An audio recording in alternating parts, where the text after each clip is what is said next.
The Young and the Restless spoilers Saturday's full episodes August 2nd, 2025. The air in Genoa City carried with it a strange stillness, like the quiet after a storm that had not yet fully passed. Whispers of what had happened in Nice still lingered in every corner of the town, haunting the lives of those who had stayed behind and reverberating through the lives of those who had returned. Damien's death, though seemingly distant in geography, had cast a long shadow over every heart it touched. For Kyle, whose days had become increasingly fragmented since his departure from Clare, it served as both a distraction and a wake-up call. He had spent weeks circling his emotions like a predator stalks prey, unwilling to confront the raw ache of what he had lost, and even more unwilling to admit that he missed her. But with everything unraveling around them and the world revealing itself to be more fragile than he'd imagined, he realized the only thing he truly wanted was her.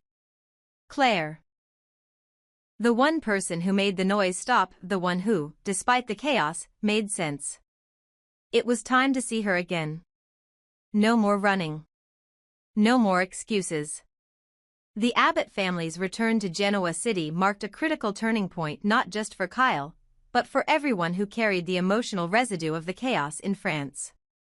Diane had barely unpacked before she expressed her heartbreak. The tragedy of Damien Kane's death had shaken her in a way she hadn't anticipated. For all the scandals and rivalries Genoa City had known, there was something disturbingly cruel about a young man full of potential, silenced before his life could unfold. Diane, never one to dwell too long in sentimentality, admitted to Jack how deeply affected she felt for both the Chancellor family and Damien's mother, Amy. She sat at the edge of the bed in their Abbott home, staring into space as if trying to make sense of the senseless, her hand tightly wrapped around Jack's. It was he who suggested they go out for breakfast, not to distract themselves but perhaps to embrace normalcy while it still existed. Jack needed to gather his thoughts, to process not only the tragedy but the state of his family. Billy's questionable alliances, the fractures in the business, the weight of being an Abbott, all of it loomed large. But this morning, Jack wanted to be a husband, not a CEO. And so they made plans to slip away, if only for an hour, to find some momentary peace in the noise. At the same time, Audra sat at the glam club, her expression unusually subdued. She stared into her untouched coffee, lost in thought until Nate approached. She greeted him with a strange smile, then offered her condolences for Damien. Her words were soft, but her eyes were clouded with something that looked like fear, or perhaps guilt. She confessed that she was still in shock and admitted she wished she had never gone to Nice. Everyone involved in that disaster regrets ever setting foot on that estate, she said bitterly. The weight of that trip, though miles behind them, had not released its grip on her conscience. She paused for a long moment, then asked Nate the question that had clearly been gnawing at her: how is Amy holding up? Nate, ever the physician, answered clinically at first, but then his voice wavered. Not well, he said. It's like she's stopped breathing. The words hit Audra hard. Her confidence faltered, and a flicker of something unreadable crossed her face. Regret? Worry? Or something deeper? Nate continued, explaining that Damien's body was being transported to Chicago that afternoon. He and Amy were expected to receive it together. It wasn't something he looked forward to. In fact, the idea filled him with dread. There had been something deeply wrong about everything that had happened, something unfinished, unexplained. Nate mentioned, almost as if trying to reassure himself, that he had planned a surprise for Damien before his death, a new office at Winters, a fresh space to collaborate, build something visionary. We were going to do a lot of good things together, he said, his voice tinged with bitterness. But now, he's gone. And yet, even as he spoke the words, they didn't feel entirely true. A part of him still remembered the night at the cemetery. The empty coffin. The silence that followed. He hadn't told Audra that part yet. He couldn't. Not yet. Elsewhere, Claire sat alone in her apartment, fingers nervously entwining and untwining as she thought about Kyle. Her heart was a minefield of unresolved feelings. What had started as hope between them had ended in confusion, distance, and a quiet ache she had not yet managed to silence. But now he wanted to see her.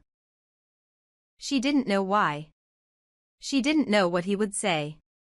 But she knew that the very thought of seeing him again made something stir inside her that had long gone quiet. Claire hadn't been in Nice, but she had heard the stories. Everyone had. The whispers. The rumors. The dread that followed the survivors like a stain on their skin. So when Kyle showed up at her door, eyes tired, words hesitant, she knew this wasn't just a social call. There were things he had seen that still haunted him. She would ask him what had happened, gently, but she was prepared for evasiveness. Kyle had always hidden behind his silence. She only hoped he had come to her not just for comfort, but for truth. Because the truth was all they had left. Meanwhile, at Newman Enterprises, Victor began laying the groundwork for something far greater. He wasn't merely welcoming his family home. He was planning a full reunion, a consolidation of power, loyalty, and legacy. The events in France had shaken even him. For all his bravado and control, Victor knew better than anyone that family could fracture without warning. And now, he wanted to bring them all back into the fold. Nick. Victoria. Adam. Even Claire, if she would allow it. Victor's vision was clear: strengthen the Newman dynasty before another storm threatened to tear it apart. He had made too many enemies over the years, burned too many bridges. But this time, he would act not out of ego, but out of necessity. The world was shifting, alliances were eroding, and somewhere in the silence of Chicago, a storm was gathering around the name Damian Kane. Amy, meanwhile, sat in a hotel room overlooking Lake Michigan, her eyes fixed on the skyline but her thoughts buried in the dirt they had unearthed just days before. She hadn't told anyone about the empty coffin. Not even her closest friends. Not the press. Not Victor. She couldn't. The knowledge was a burden too sacred, too dangerous. She had made Nate swear secrecy, and though she knew him well enough to suspect he might falter, she trusted that the truth wouldn't spread too far too fast. Still, she prepared for the worst. Amy had always been a mother of fierce love and sharper instincts.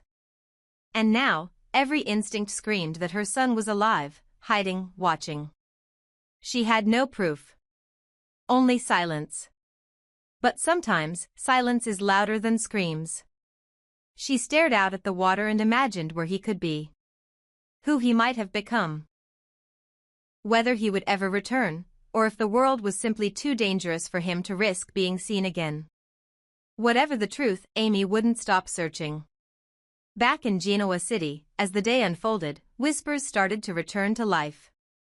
Jack and Diane sat across from each other in a quiet cafe, talking about everything and nothing, but unable to escape the shadow of recent events. Nate wandered the halls of the hospital, unable to shake the feeling that someone was watching him. Audra stepped onto the rooftop of her building and stared at the horizon like she was waiting for something, an answer, a reckoning, a ghost. Claire opened her door to Kyle, and the silence between them said more than any words could. And Victor, seated behind his desk, stared down at a photograph of his family, his expression unreadable. He picked up the phone and made a call. "It's time," he said simply. What none of them knew, what only Amy dared to believe, was that Damian Kane might not be gone. And if he wasn't, then everything they thought they knew about justice, loyalty, and power was about to be rewritten. Because ghosts don't stay buried. And secrets, no matter how deeply entombed, always find a way to claw themselves to the surface. The cold morning light washed over Genoa City as if trying to cleanse it of all the darkness that had accumulated in the past weeks, but even the sun could not dissolve the heaviness that hung in the air. Inside crimson lights, Diane and Jack stepped in with solemn expressions, their presence drawing a moment of stillness among those gathered. Their eyes immediately found Nate, who sat at a small table with his shoulders hunched, clearly struggling to keep himself anchored amidst the emotional chaos. Diane gently placed a hand on his arm, her voice quiet but weighted with sincerity. "We're so sorry, Nate," she said. "We've been thinking about you. About Amy. About Damien." Jack nodded silently beside her, offering no platitudes, only the strength of shared grief. Audra stood just a few feet away, arms crossed tightly over her chest, still visibly shaken by the memories of France. "I didn't come to cause trouble," she said, more to Nate than anyone else. "I just needed to talk to someone about all of it. That trip, it's still in my head. All the time. I don't sleep. I keep seeing things." She paused, swallowing back a tremor. "I just thought you should know how much it affected everyone. Not just Amy." Diane turned her gaze slowly toward Audra, her eyes sharp but not cruel. "Yes," she said with a slight nod. "There were far too many unpleasant surprises." The room fell into silence for a moment, and then Nate stood and excused himself, needing fresh air, needing space. Diane watched him go, her thoughts troubled, and Jack leaned in, whispering something that made her shake her head. There were fractures in all directions, emotional, moral, even spiritual, and she feared some would never truly heal. Across town, the heavy doors of the Newman ranch creaked open as Victor and Nikki stepped inside, followed closely by Nick and Sharon. Nikki paused in the foyer, breathing in the familiar scent of home. "It's good to be back," she said softly, her voice echoing gently against the walls. She had always found comfort in these rooms, despite the battles they had seen. Nick looked toward Sharon, reading the weight in her eyes before asking, "Are you all right?" Sharon hesitated, then nodded faintly, her voice tinged with the sorrow she hadn't yet allowed herself to fully release. "I keep thinking about Chance," she whispered. "I can't stop seeing him the last time we talked, like he's still just around the corner." Nick's expression tightened with concern. "Summer's been a mess," he admitted. "And Abby too. It's tearing everyone apart." Victor moved further into the room, already orchestrating the next phase of his plans. "I've messaged Adam and Victoria. They'll be joining us soon," he announced. His tone was calm, controlled, but Nikki heard the quiet tension underneath. "You really think Kane is going to strike at Chancellor Industries?" she asked carefully. Victor's answer came without hesitation. "Yes. He's not finished, and the damage he could do if we let our guard down, it's substantial." Nikki looked away, troubled. Victor stepped closer, lowering his voice just slightly. "Besides, Victoria and Claire need us now more than ever. Especially Claire. She's been pulled in too many directions. If we don't help her find her footing, someone else will."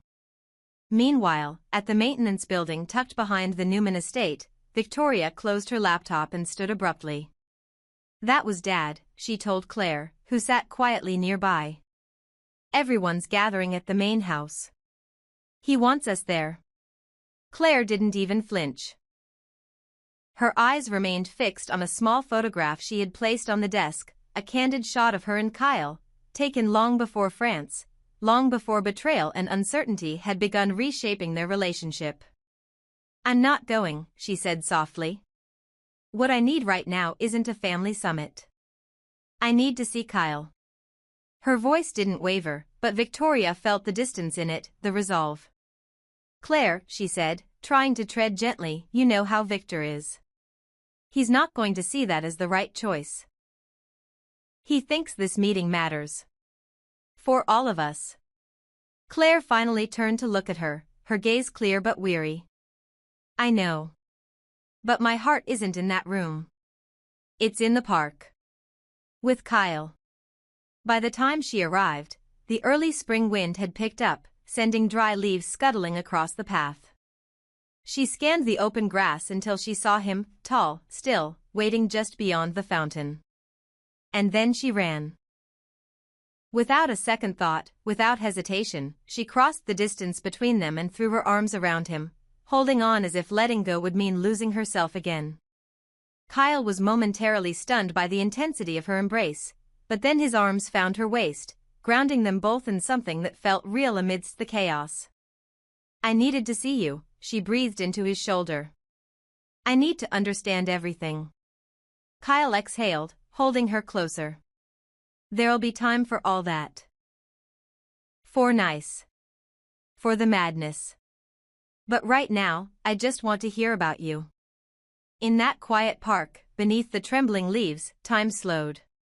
For one moment, the war beyond the gates of Newman Ranch, the whispers behind every corner of the city, the secrets festering beneath every polite smile, they all faded. Kyle and Claire were just two people, rediscovering something they thought they had lost. And even as danger brewed quietly in other corners of Genoa City, as Victor planned his next moves and Nate wrestled with truths he could no longer control, the spark between Claire and Kyle was unmistakable, a spark that could either heal or burn everything around them to the ground, depending on what came next. Because what none of them knew yet was that this fragile calm was temporary. That somewhere in the shadows, new alliances were forming. That old enemies were watching. That Amy's silence wouldn't last forever, especially if the truth about Damien's disappearance slipped into the wrong hands.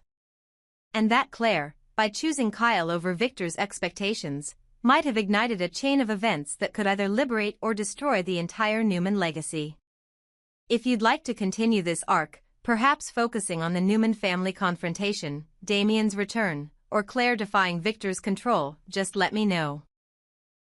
I can keep expanding the story exactly as you prefer.